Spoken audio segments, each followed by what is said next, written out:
Throughout the Second World War, the battlefields of Europe witnessed the rise of a military elite recognized for their ferocity and tactical skill, the soldiers of the Waffen SS. One of the most outstanding figures was Fritz Klingenberg, who in April of 1941 carried out one of the boldest operations of the war by capturing Belgrade with only 30 men. His action surprised the enemy and forced the city's surrender without the need for a large-scale offensive. For this incredible feat, he was personally decorated by Adolf Hitler with the Knight's Cross of the Iron Cross. Fritz Christen became a legend during the Battle of Leningrad in 1941, when, at just 19 years old, he defended his position alone for 3 days. Surrounded and without support, he destroyed 13 Soviet tanks with his anti-tank gun, holding out relentlessly until reinforcements.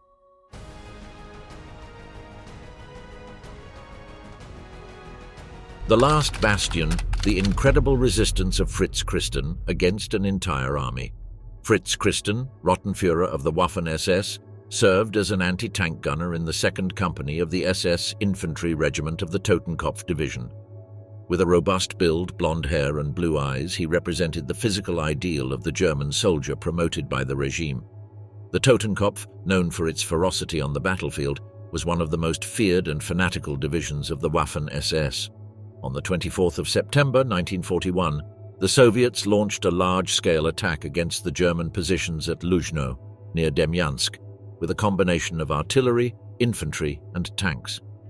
The 2nd Company of the Totenkopf Anti-Tank Regiment was deployed in the forests north of Lujno, covering a strategic sector. Fritz Christen, at only 20 years old, operated a PaK 38.5 cm anti-tank gun, a vital piece for stopping enemy armored vehicles. Arrived, the attack began at dawn with an intense Soviet artillery bombardment that devastated the German positions and caused chaos. Within minutes, the Soviet infantry, supported by tanks, launched their assault. As his comrades fell under enemy fire, Fritz continued firing with precision, managing to destroy several tanks and decimating the advancing troops. However, when the attack ceased after several hours, he discovered with horror that he was the only survivor of his unit. His entire battery had been annihilated. Rather than abandoning his position, Christen made an extraordinary decision. He dug a trench around his gun and began preparing to resist alone. During the night, he crawled through the destroyed positions, recovering ammunition from nearby pieces. The next day, the Soviets attacked again with artillery and another armored assault. Once more, Fritz held his ground, destroying at least 7 more tanks and forcing the enemy to retreat. Despite exhaustion, cold, and lack of food, he continued to resist. On the 3rd day, the Soviets once again tried to break his position with artillery, infantry, and tanks. Fritz, from a new location to which he had moved his gun during the night, continued firing with lethal precision, forcing the Soviets to withdraw once again. During those endless days, he faced constant attacks and enemy patrols, resting only in brief intervals and surviving thanks to his ingenuity and determination. Finally, on the morning of the 4th day, when Fritz was preparing for a final defense upon hearing nearby movement, he discovered that the advancing troops were not Soviets but Germans. The Totenkopf division had retaken Lujno, and upon reaching his position, they found Fritz beside his gun, exhausted but alive. He had held out alone for 3 days, killing nearly 100 Soviet soldiers and destroying 13 enemy tanks. SS Obergruppenführer Theodor Wisch, commander of the Totenkopf division, was impressed by his bravery and awarded him the Iron Cross First Class right there. Furthermore, he recommended him for the Knight's Cross, which was personally presented to him by Adolf Hitler at the Rastenburg headquarters, making him the first soldier of the Totenkopf to receive this prestigious decoration. After his incredible feat at Lujno, Fritz Christen became a symbol of the bravery and determination of the Waffen SS. After receiving the Knight's Cross in Rastenburg, he was not allowed a prolonged rest. He was sent back to the Eastern Front, where he continued to participate in some of the bloodiest battles of the Second World War, particularly during the years 1942 and 1943, when the Red Army began to reclaim ground. By 1945, he held the rank of SS Oberscharführer, equivalent to an experienced sergeant, reflecting his growth as a fighter and leader in combat. In May of 1945, when the war was drawing to a close, Fritz and the remnants of the Totenkopf, decimated and exhausted, surrendered to the American troops in Czechoslovakia. However, like many Waffen SS prisoners, he was handed over to the Red Army as part of the agreements between the Allied powers. This decision sealed his fate, as the Soviets considered members of the Waffen SS to be war criminals, regardless of their specific role in the conflict. Fritz was transferred to a gulag in Siberia, where conditions were inhumane. Prisoners endured grueling workdays, extreme temperatures, constant hunger, and diseases. Many of his fellow prisoners did not survive these forced labor camps, but Fritz, with a willpower he had already demonstrated on the battlefield, managed to endure. During his time in the Gulag, like other German prisoners, he suffered interrogations and ideological re-education by Soviet authorities, who sought to instill rejection of Nazism. According to testimonies from prisoners who shared his fate, those who had served in units like the Totenkopf were treated with particular harshness, as they were considered ideological fanatics. In 1955, after years of imprisonment, Fritz was released as part of a diplomatic agreement between West Germany and the Soviet Union, thanks to the efforts of Chancellor Konrad Adenauer to repatriate German prisoners. He returned to a Germany very different from the one he had left. The post-war period had divided the country into two blocks, and Fritz settled in the Federal Republic of Germany, where he tried to rebuild his life away from the horrors he had lived through. Upon his return, like many former Waffen SS members, he faced the challenge of reintegrating into a society that viewed those who had been part of the Nazi military apparatus with suspicion. Fritz avoided politics and stayed away from the public sphere.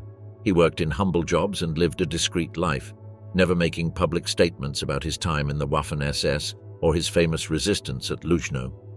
Fritz passed away in 1995 at the age of 74 from natural causes at his home in Germany. Fritz Klingenberg, the capture of Belgrade. Fritz Paul Heinrich Otto Klingenberg was born on the 17th of December 1912 in Rovershagen, a small village in Mecklenburg, Germany. The son of a dairy producer, Fritz completed his secondary education before starting university studies in science and history at the University of Rostock. However, his interest in the rising National Socialist Party and the Schutzstaffel, SS, led him to abandon his academic career in 1931 to join this political and military movement that promised to restore German pride. In 1934, Klingenberg joined the SS Verfügungstruppe, a unit that would later become the Waffen SS. He was selected to be part of the first cadet class at the SS Junkerschule in Bad Tölz, an officer academy designed to train the elite military of the Third Reich. His dedication and skills earned him the rank of SS Untersturmführer in 1935, after which he was assigned to the SS Standarte Germania. This unit played a key role in the formation of the famous SS division Das Reich, where Klingenberg would become a prominent figure. In the years before the war, Klingenberg quickly rose through the ranks of the Waffen SS. In 1937, he was promoted to SS Obersturmführer, and by 1939, he had attained the rank of SS Hauptsturmführer, equivalent to captain. During this time, he worked closely with Paul Hauser, one of the most influential leaders of the Waffen SS, in tasks of inspection and organization of units. With the outbreak of the Second World War, Klingenberg participated in the invasion of France at the head of a motorized unit from the Das Reich division, where he distinguished himself for his bravery and leadership. For his actions on the Western Front, he was awarded the Iron Cross Second and First Class, cementing his reputation as a brilliant and daring officer. Fritz Klingenberg's fame reached its peak during the invasion of Yugoslavia in April of 1941. Amid the Balkan campaign, his unit was ordered to advance towards Belgrade, but the weather conditions and the destruction of bridges delayed the bulk of the German forces. Rather than waiting for reinforcements, Klingenberg decided to act on his own, demonstrating unmatched audacity. On the 11th of April, leading a small group of 6 soldiers, he found a boat to cross the Danube River. Although the boat sank during the crossing, they managed to reach the other side with limited weaponry. On solid ground, they faced and captured several Yugoslav troops before advancing towards the center of Belgrade. There, Klingenberg raised a German flag on the city hall, creating the illusion that the city had been taken by a much larger force. When Mayor Yevrim Tomic met with him, Klingenberg convinced him that imminent artillery bombardments and air attacks from the Luftwaffe were forthcoming, which led the Meyer to surrender the city without resistance. In the following hours, more German soldiers crossed the Danube and reinforced the illusion of a large military presence. When the rest of the Das Reich division arrived in Belgrade days later, they were surprised to find that Klingenberg had captured the capital with just a handful of men, avoiding an operation that could have cost thousands of lives. For this action, Fritz Klingenberg was awarded the Knight's Cross of the Iron Cross on the 14th of May, 1941, one of the highest honors of the Third Reich. His feat was celebrated as an example of the audacity and effectiveness of the Waffen SS. After receiving the Knight's Cross, Klingenberg was invited to the Berghof Adolf Hitler's residence for a formal award ceremony. At this event, Heinrich Hoffmann, Hitler's personal photographer, captured an iconic image of Klingenberg alongside the Führer. Since Klingenberg was 1.93 meters tall, Hoffmann asked him to stand slightly behind Hitler, who was 1.75 meters tall, in order to minimize the height difference. Despite this arrangement, the photograph clearly shows Klingenberg's imposing figure, reinforcing his image as a strong and charismatic leader. After his success in the Balkans, Klingenberg was transferred to the Eastern Front, where he participated in the battles of Kharkov, Minsk, and Kursk. For his achievements in these battles, he was awarded the Oak Leaves to his Knight's Cross in 1943, a recognition reserved for acts of exceptional bravery. In 1945, in the final months of the war, Klingenberg was promoted to SS Standartenführer and took command of the 17th SS Panzer Grenadier Division, Götz von Berlichingen. This division, mostly composed of inexperienced recruits, fought desperately in the Saarbrücken area against the advance of the US 7th Army. On the 23rd of March 1945, with the German resistance crumbling, Fritz Klingenberg was killed during a confrontation near Herxheim in southwestern Germany. He was struck by a shell while leading his men in a desperate attempt to halt the Allied advance. His death at the age of 32 marked the end of a military career that had been both brilliant and controversial. His remains were buried in the German military cemetery at Andilly, France, where he rests alongside the bodies of over 33,000 other fallen German soldiers from the war. Christian Tychsen, a commander in Das Reich. Christian Tychsen was born on December 3, 1910, in Flensburg, Germany. From a young age, he demonstrated an interest in discipline and order, which led him to join the SS in December 1931. He began his career with the 50th SS Standard, a paramilitary unit of the Nazi Party. In 1934, he was transferred to the SS Verfügungstruppe, the formation that would later become the Waffen SS, and was assigned to the Germania Regiment, where he began his training as an officer.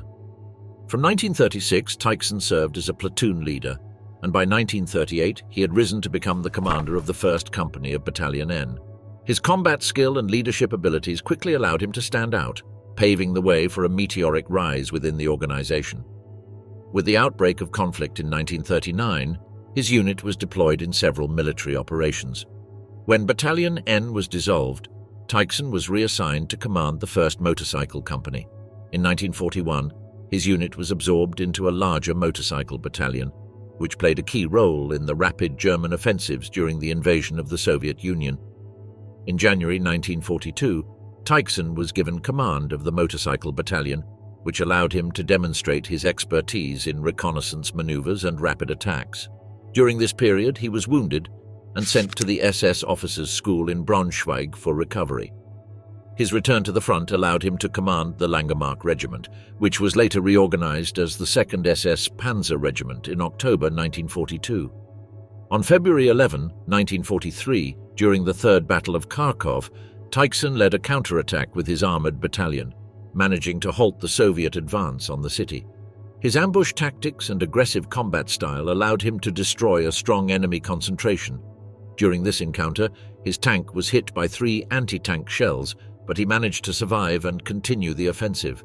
A week later, at a critical moment in the battle, German troops were attempting to break out of Kharkov while Soviet forces were encircling the city.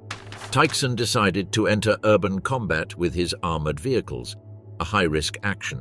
Despite having no infantry support, he succeeded in blocking the enemy's advance, destroying numerous anti-tank guns and forcing a Soviet retreat.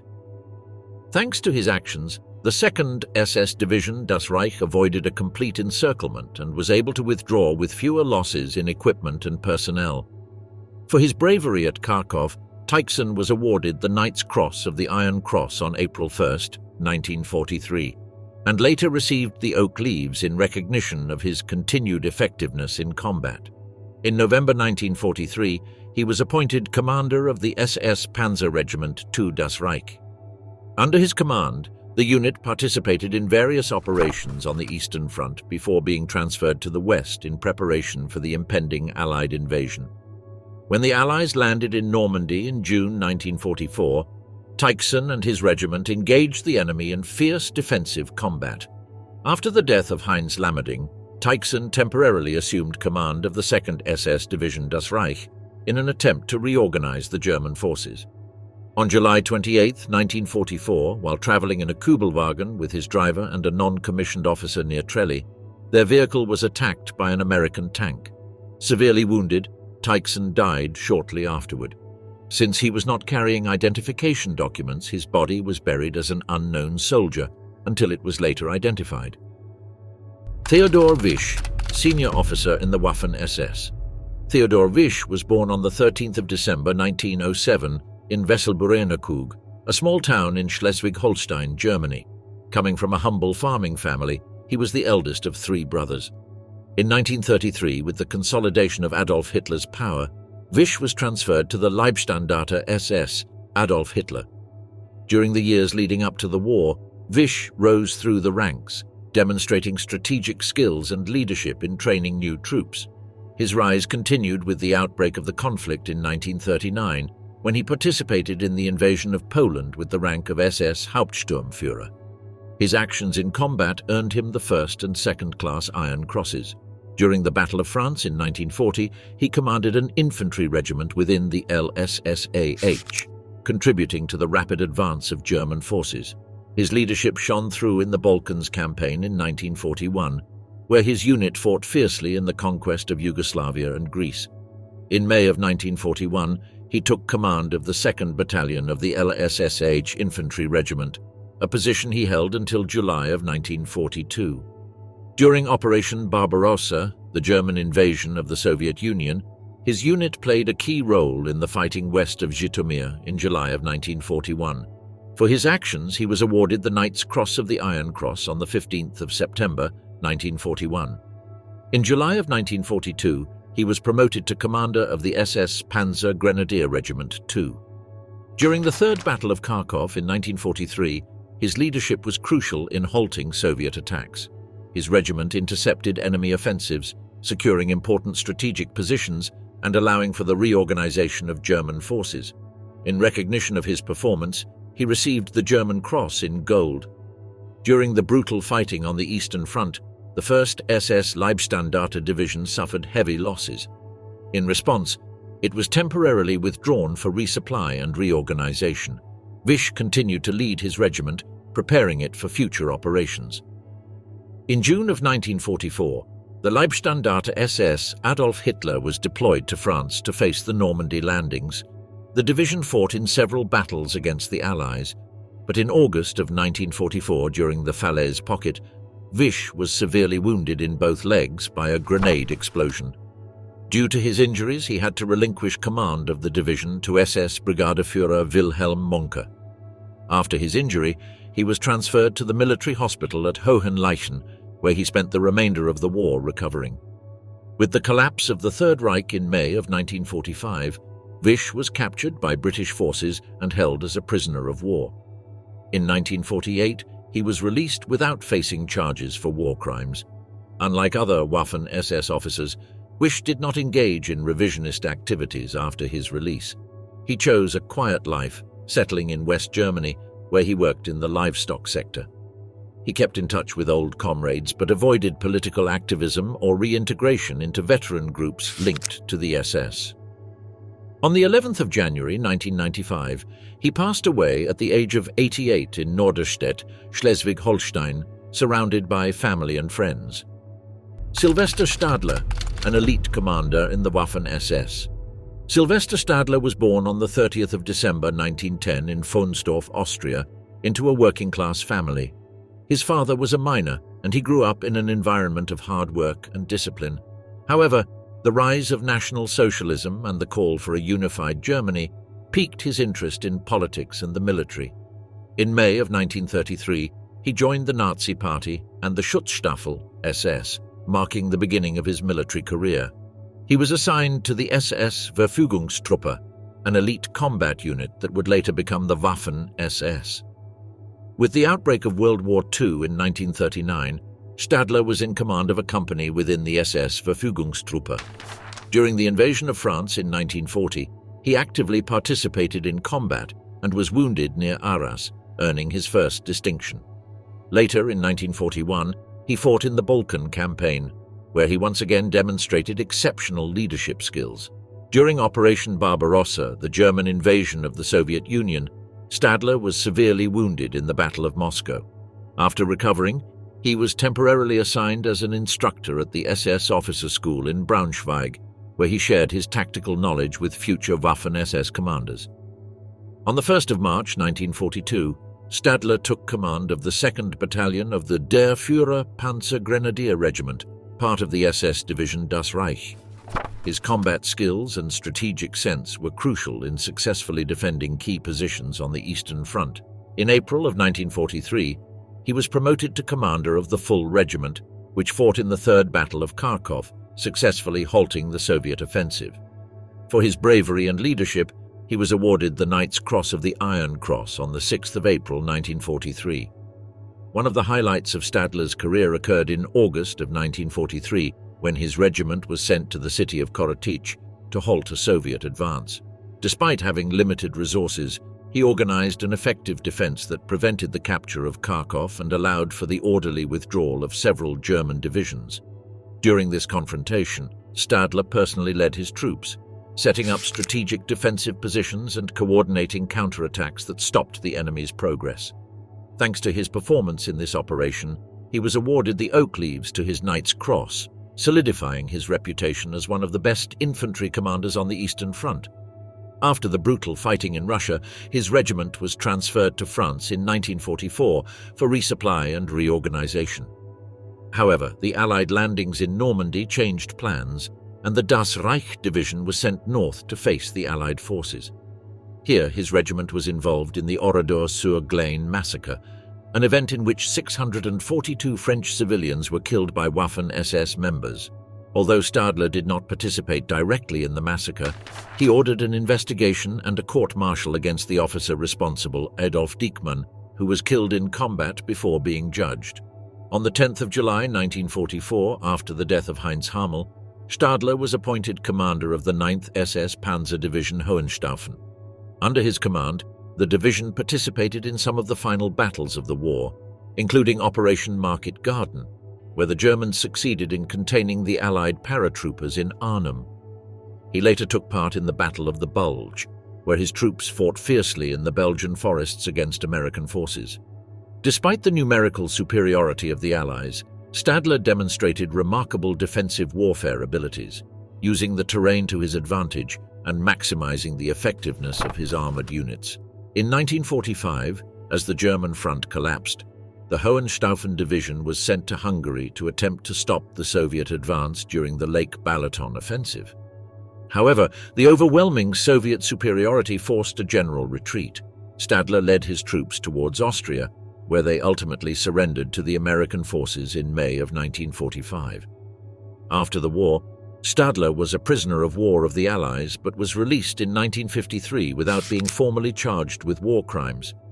Unlike many of his former Waffen SS comrades, he chose to keep a low profile and avoid politics. He settled in Königsbrunn, Germany, where he worked in the industrial sector until his retirement. Sylvester Stadler passed away on the 23rd of August, 1995, at the age of 84 in Königsbrunn, surrounded by his family. Helmut Wendorff, a tank commander in the Waffen SS.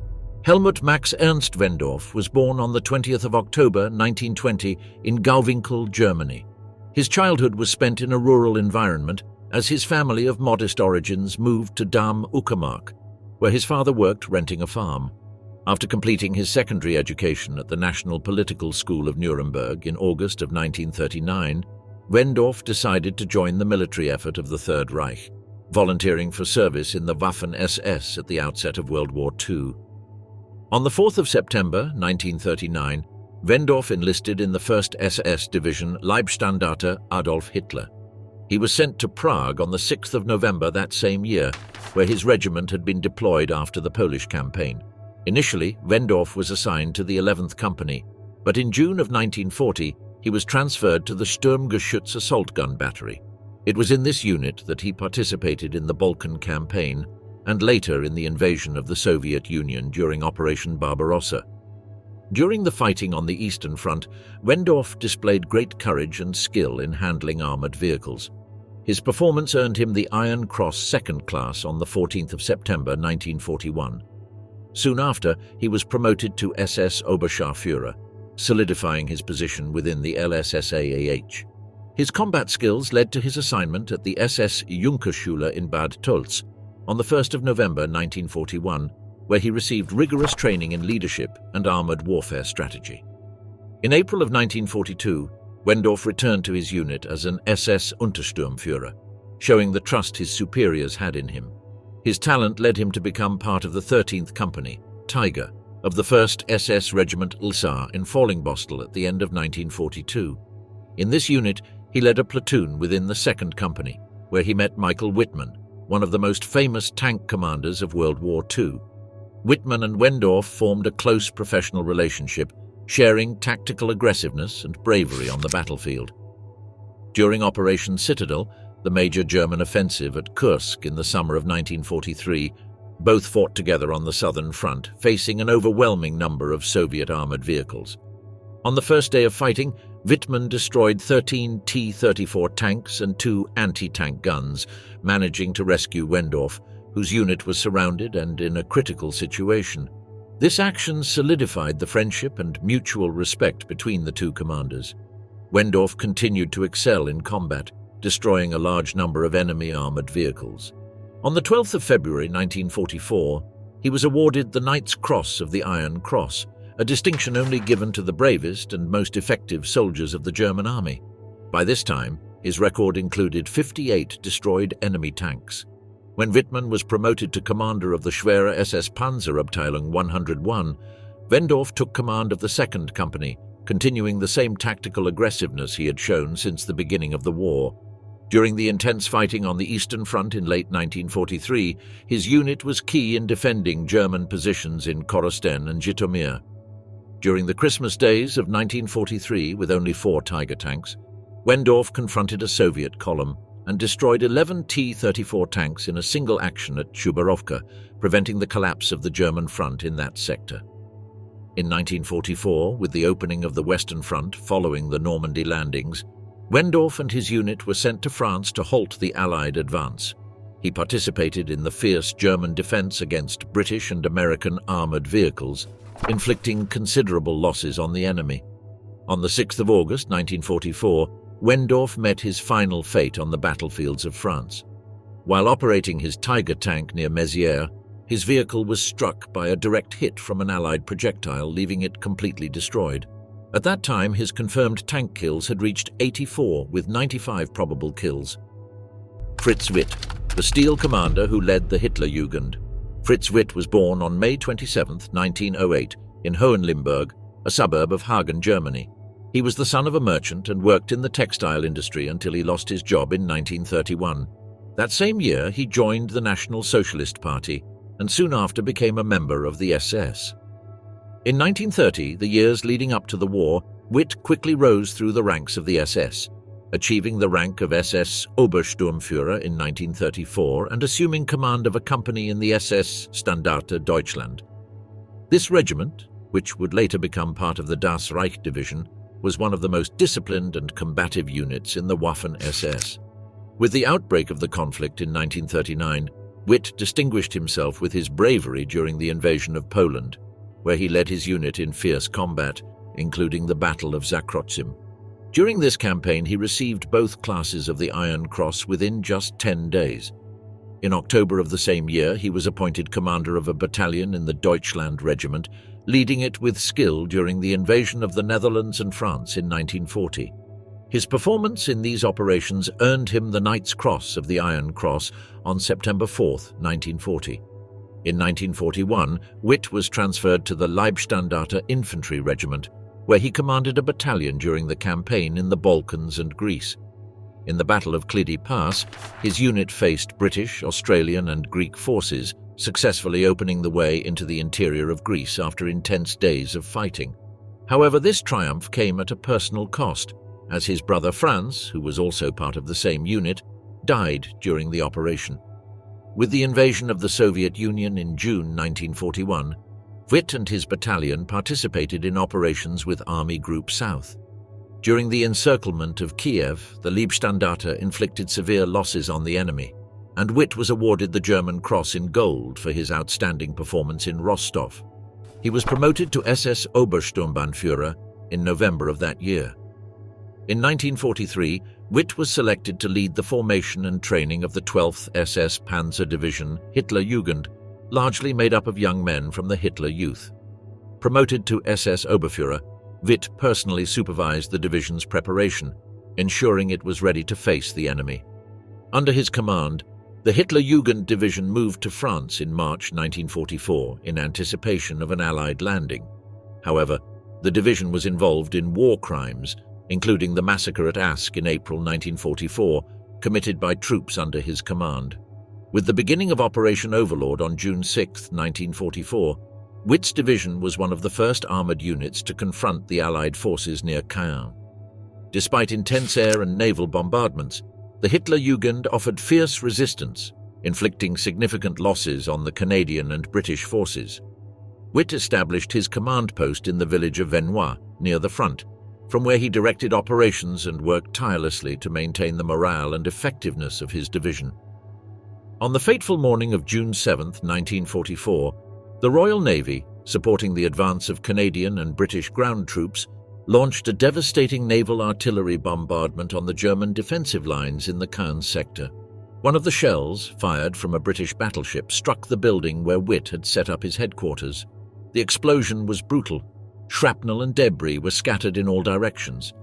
Witt, who was in the midst of a consultation with a staff officer, was struck in the face by shrapnel and died instantly. His assistant and several other officers with him also lost their lives in the attack. The news of his death spread quickly among the men of the 12th SS Panzer Division Hitlerjugend. For his troops, especially the young recruits from the Hitler Youth, the loss of Witt was a devastating blow. He had been a respected leader, not only for his tactical experience, but also for his ability to inspire his men, even in the darkest moments of battle. His successor, Kurt Meyer, known as Panzer Meyer, took command immediately after his death. After the bombing, Witt was buried with full military honours in a makeshift cemetery near Venoix. Later, his remains were moved to the German cemetery in Champigny-Saint-André, where he rests alongside thousands of German soldiers who fell in Normandy. Herbert Otto Gille, the most decorated general of the Waffen SS. Herbert Otto Gille was one of the most distinguished and decorated officers of the Waffen SS during World War II. Born on March 8, 1897, in Bad Gandersheim, southern Hanover, Gille grew up in a typical middle-class German environment of the early 20th century. He was the fourth child of a manufacturer, and from a young age he showed an interest in military discipline. In 1914, at just 17 years old, he joined the German army as a second lieutenant and was assigned to an artillery regiment. During World War I, he served with distinction, rising to the rank of lieutenant and receiving the Iron Cross first and second class, as well as the War Merit Cross. After the war, Gille left the military in 1919 to pursue a career in agricultural management. However, his affinity for military life led him to join Stahlhelm in 1922, a paramilitary organization that gathered veterans of the Great War. In 1931, at 34 years old, he joined the National Socialist Party and shortly thereafter the SS. Although he faced internal accusations that led to a temporary expulsion, Gille was readmitted in 1934, solidifying his position as a rising leader within the SS Verfügungstruppe. During this period, He held various positions in the Deutschland and later the Germania regiments. With the outbreak of World War II in 1939, Gille was assigned to command a battalion of artillery within the SS Verfügungstruppe. He participated in the invasion of Poland and later in the 1940 campaign in France. His performance earned him a promotion to SS Standartenführer in 1941. That same year, he assumed command of the artillery regiment of the newly formed SS Viking Division, a unit mostly composed of Nordic volunteers. During Operation Barbarossa, Gille led his regiment in a powerful advance through Ukraine and the Caucasus, facing harsh conditions and fierce Soviet resistance. For his bravery and leadership in these battles, he received the Knight's Cross of the Iron Cross on October 8, 1942. Later, in 1943, he was promoted to SS Gruppenführer and took command of the Viking Division. One of the highlights of Gille's career came during the Battle of the Korsun-Cherkasy Pocket in January 1944. More than 60,000 German soldiers were trapped by Soviet forces, and the Viking Division, under Gille's leadership, played a key role in the attempt to break the encirclement. Under his command, the division spearheaded the breakout, successfully evacuating approximately half of the trapped troops. However, the casualties were devastating, and almost all of the division's heavy equipment was lost. For his role in this operation, Gille was awarded the Oak Leaves to his Knight's Cross on February 19, 1944, cementing his position as one of the most decorated officers of the German army. After the Korsun-Cherkasy battle, Gille and his unit moved to Kovel, a strategic city that was surrounded by Soviet troops. Despite being isolated, Gille led a fierce defense for weeks, repelling continuous attacks until German forces managed to break the encirclement. For this heroic action on April 19, 1944, he was awarded the diamonds to his Knight's Cross, making him the most decorated member of the Waffen SS. Gille was personally recognized by Adolf Hitler several times. One of the most notable moments occurred during the ceremony of the Diamonds Award, which was held at Hitler's headquarters in Rastenburg. Gille was photographed alongside the Führer in a strong and proud stance. This recognition reinforced his status as one of the most respected officers within the regime. In the final months of the war, Gille led the 4th SS Panzer Corps during the failed Operation Conrad, which aimed to relieve Budapest, and later in the Lake Balaton offensive. Despite desperate efforts, the Soviet forces outnumbered the Germans, forcing them to retreat into Austria. On May 9, 1945, with the war practically over, Gille and the remnants of his army group surrendered to American forces to avoid falling into Soviet hands, fully aware of the fate awaiting high-ranking officers captured by the Red Army. Released in 1948 after spending 3 years as a prisoner of war, Gille settled in West Germany. During the 1950s, he became a prominent figure in the HYAG, a veterans organization for Waffen SS members advocating for the legal and economic rehabilitation of its members. Gille founded the Viking Roof newspaper, which later became the official publication of the HIAG under the name Der Freiwillige. Although the HIAG faced heavy criticism for its revisionist stance, Gille remained an influential figure within the organization until his death. Herbert Otto Gille spent the final years of his life in relative peace in post-war Germany. However, his death on December 26, 1966, marked by a heart attack, put an end to the career of a man who had played a central role in some of the most critical campaigns of World War II. On the day of his death, Gille was at his residence in Stemmen, where he had spent most of his years after the war. According to reports from those who knew him, Gille had started to show signs of health issues in the months leading up to his death.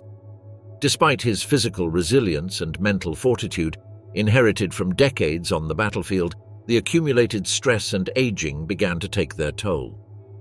The heart attack occurred suddenly, and although medical services were promptly notified, there was nothing that could be done to save him. Herbert Otto Gille's funeral was attended by many former members of the Waffen SS and veterans who saw him as a symbol of leadership and camaraderie within these units during the war.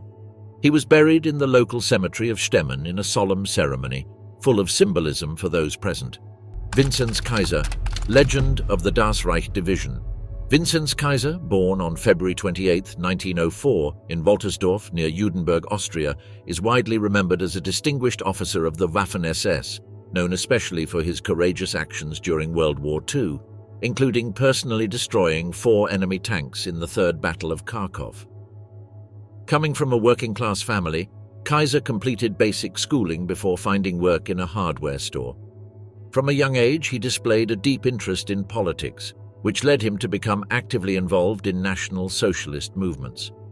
In 1927, he joined the party and soon after integrated into the SA.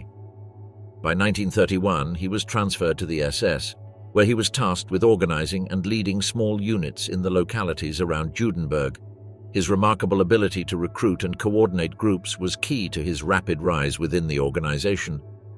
However, these same activities placed him in the sights of Austrian authorities, who arrested him in 1933 on charges of political conspiracy. After spending several months in prison, he was ordered to leave Austria, emigrating to Germany as a political refugee.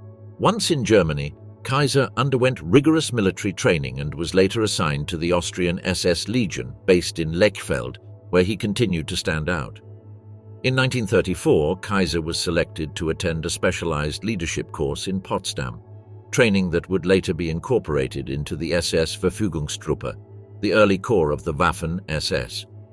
Despite facing a significant career setback due to a disciplinary incident in 1935, Kaiser not only overcame this challenge, but was reinstated in his position after an appeal directly to Reichsführer Heinrich Himmler. This endorsement marked a crucial point in his career. In the years that followed, he served as an instructor at the prestigious SS Junkerschule in Bad Tölz, also excelling as an athlete in long jump and shot put competitions, which earned him additional recognition within the SS ranks. When war broke out in September 1939, Kaiser continued as an instructor until mid-1940, when he was sent to the front during the invasion of France. After this campaign, he joined the Der Führer Regiment, which would later become part of the SS Das Reich Division. In 1941, he participated in the invasion of the Balkans and later in Operation Barbarossa, advancing with Army Group Center towards Smolensk and Moscow. During these campaigns, he demonstrated exceptional leadership, earning the Iron Cross Second Class and, shortly thereafter, the First Class. Despite being wounded several times during the offensive towards Moscow, Kaiser continued to lead his company until the Soviet counteroffensive forced a retreat. After a period of recovery, Kaiser returned to the front and in 1943 was assigned the command of a half-track battalion within the Das Reich, which had now been reorganized as a Panzergrenadier division. One of the most notable moments in Kaiser's career came during the Third Battle of Kharkov in March 1943. Leading the 3rd Battalion of the Der Führer Regiment, he played a key role in the defense and subsequent reconquest of the city. Although Soviet forces had established anti-tank ditches and well-organized defensive positions, Kaiser led a surprise attack that forced the Soviets to retreat. In a remarkable act of bravery, Kaiser decided to advance without waiting for armored reinforcements, capturing significant enemy positions, including the main railway station. During the combat, he personally destroyed 4 enemy tanks using handheld weapons, a feat that earned him 4 tank destruction badges in silver and the Knight's Cross of the Iron Cross on April 6, 1943. After his participation in Kharkov, Kaiser continued fighting on the Eastern Front, taking part in battles such as the Battle of Kursk. He was wounded again in August 1943 and spent several months recovering. In 1944, he was assigned as an instructor at the SS Panzer Grenadier School in Prozechnitz, where he was responsible for training new officers and soldiers. In November 1944, he was given command of the 38th Panzer Grenadier Regiment of the 17th SS Division Götz von Berlichingen. During the final months of the war, he led the defense of Nuremberg, where his actions earned him a recommendation for the oak leaves to his Knight's Cross. However, the decoration was never officially awarded due to the chaotic situation in the last days of the conflict. On April 29, 1945, Kaiser and his assistant, Franz Kukula, set out on a reconnaissance mission near Nuremberg. Neither of them returned. For years, their fate remained a mystery, until in 1976 a mass grave was discovered near the city. Kukula's remains were identified, showing that he had been executed with a shot to the back of the head. However, Kaiser's body was never found. There are several versions of what might have happened to Vinzenz Kaiser. Some reports suggest that both were captured by American soldiers and summarily executed.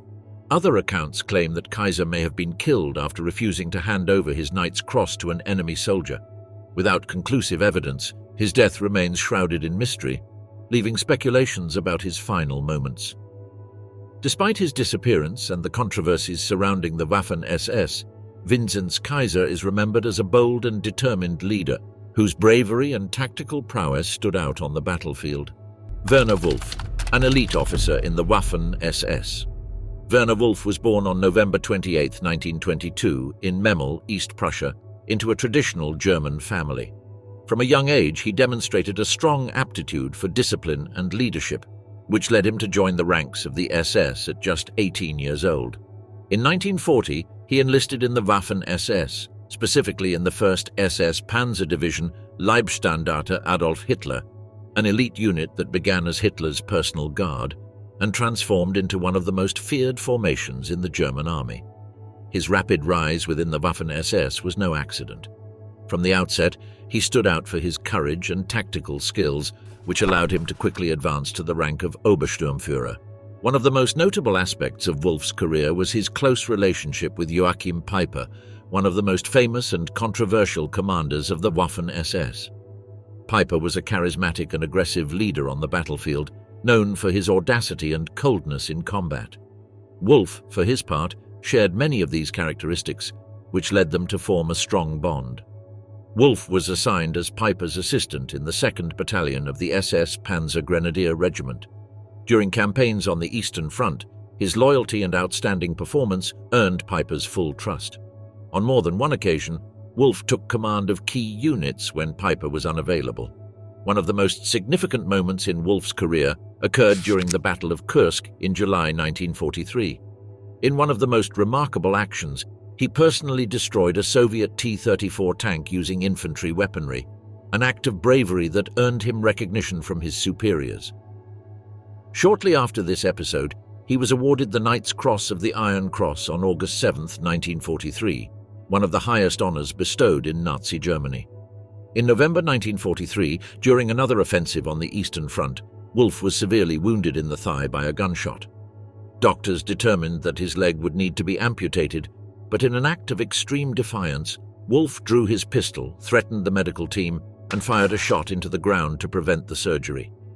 Miraculously, he recovered without the need to lose his leg. After his recovery, Wolff was transferred to the Western Front, where he participated in the Battle of Normandy in 1944. His unit was deployed to defend Tilly-sur-Seulles, a critical strategic point during the fighting against the Allies after the D-Day landings. His ability to lead his troops in desperate situations earned him another distinction, being awarded the Wehrmacht Honor Roll Clasp. As the war neared its end and Germany's situation grew increasingly desperate, Wolff and his division were sent to Hungary in 1945 to participate in the Lake Balaton offensive. On March 6, 1945, his unit achieved some initial successes, striking Soviet lines with precise and effective attacks. However, the overwhelming Soviet numerical superiority soon made itself felt, and the Germans began to suffer catastrophic losses. Amid one of the most intense engagements, his tank was hit by an enemy shot, causing severe head injuries. He was quickly evacuated to a field hospital, but his wounds were too severe. On March 19, 1945, Werner Wolff passed away just 2 months before the war ended and 9 months after marrying his wife Helga in Belgium. Kurt Meyer, the youngest general of the Waffen SS. Kurt Meyer was born on December 23, 1910 in Jerxheim, a small town in Lower Saxony, Germany, to a working-class family. In 1930, Meyer joined the Nazi Party, and 1 year later, in 1931, he became a member of the SS. His ambition and dedication to the regime allowed him to quickly stand out. In 1934, he was transferred to the Leibstandarte SS Adolf Hitler.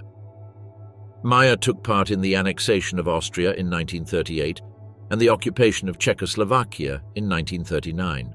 However, his true baptism of fire came with the invasion of Poland in September 1939. There, in command of a reconnaissance unit, he distinguished himself through his aggressiveness in combat, though he was also accused of ordering the execution of 50 Jews in Modlin. In recognition of his performance on the front, he was awarded the Iron Cross, second class, after being wounded in combat and maintaining command.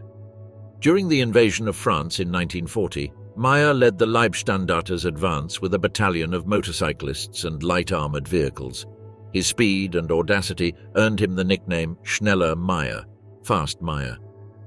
In the 1941 Balkans campaign, his unit played a key role in cutting off the British and Greek retreat at Kastoria, capturing over 12,000 prisoners.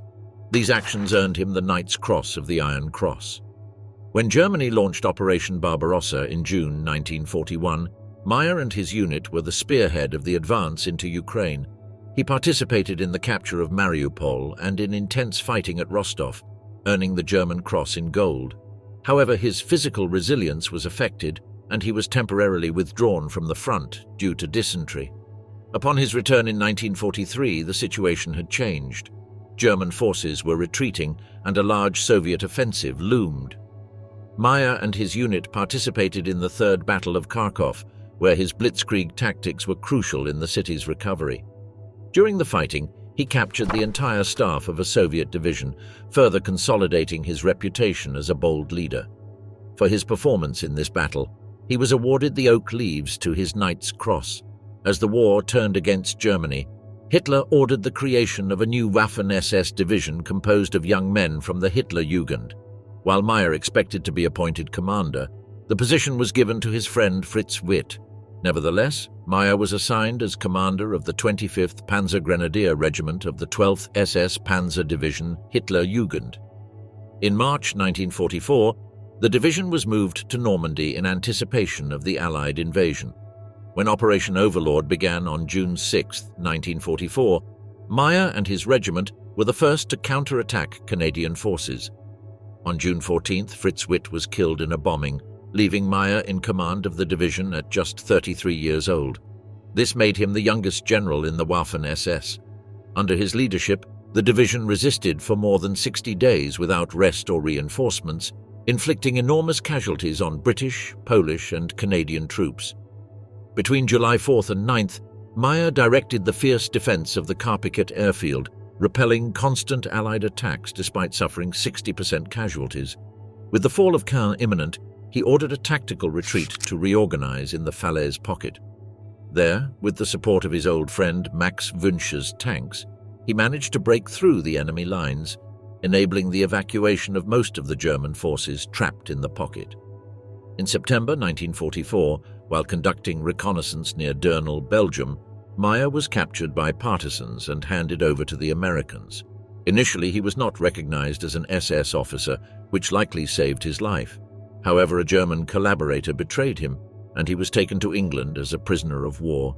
In December 1945, Meyer was tried by a Canadian court in the city of Aurich, Germany, for allegedly ordering the execution of prisoners of war during the Battle of Caen. Although he vigorously defended himself and the strength of the evidence against him was questioned, he was sentenced to death. Thanks to the intervention of several prominent figures, his sentence was commuted to life imprisonment. He spent 5 years in a Canadian prison before being transferred to a German prison in Werl. Finally, in 1954, after 10 years of imprisonment, he was released for good behavior and pressure from former German soldiers. After his release, Meyer became an active advocate for Waffen SS veterans, joining the HYAG, an organization dedicated to defending the interests of these former soldiers. He wrote his memoirs under the title Grenadiers, where he attempted to justify the role of the Waffen SS in the war. Meyer worked as a beer distributor and settled in Hagen, North Rhine-Westphalia. On December 23, 1961, the same day as his birthday, he suddenly passed away at the age of 51. His funeral was attended by more than 15,000 people.